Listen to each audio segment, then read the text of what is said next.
Okay, now on this HHR, to get to the filter, thought maybe you might want to see this. There's a hose back here I took off. Now,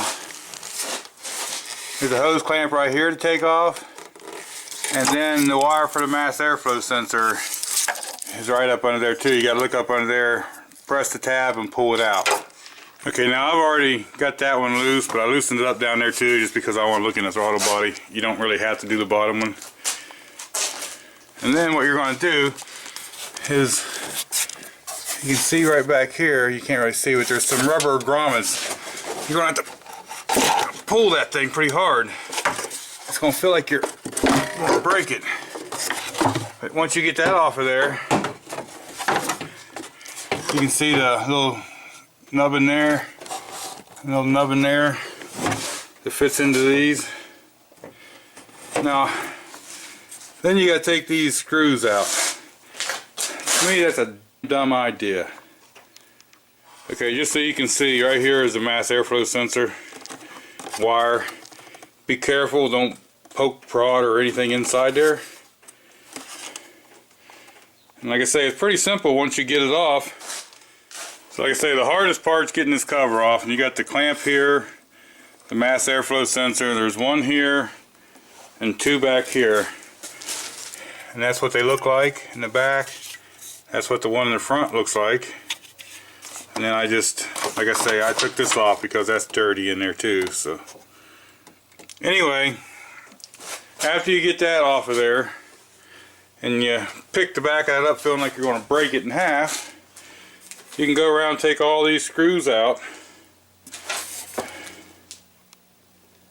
and then this cover will come off, and that's where your filter's at. Okay, now after you've backed all these screws out, and that is a T25 Torx, by the way, you can break the seal there.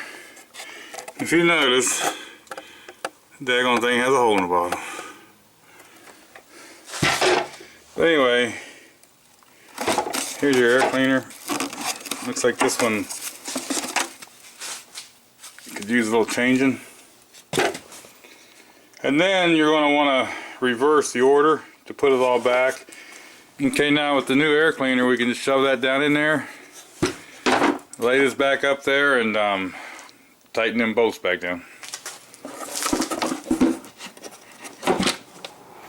Now when you tighten these down, you want to tighten one side and then the one on the other side.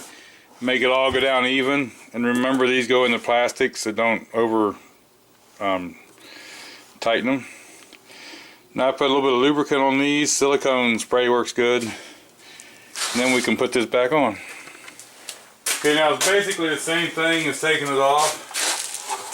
You're going to line those holes up,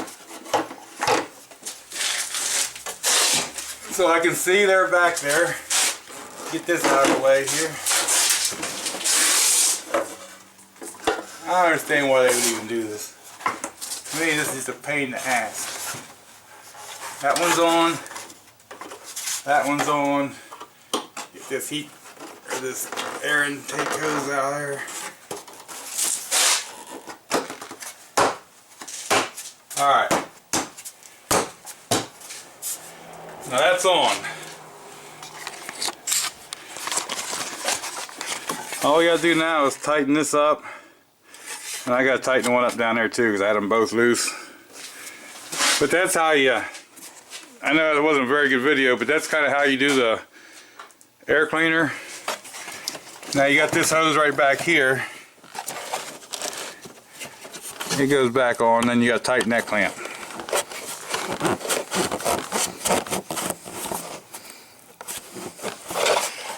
So let me tighten these three clamps. And the other thing you don't want to do is plug this wire back in for the mass airflow sensor. You can just reach up under there and plug it in. Okay, now we got that sensor plugged back in. So basically, to take it off, you just got to loosen that clamp up there.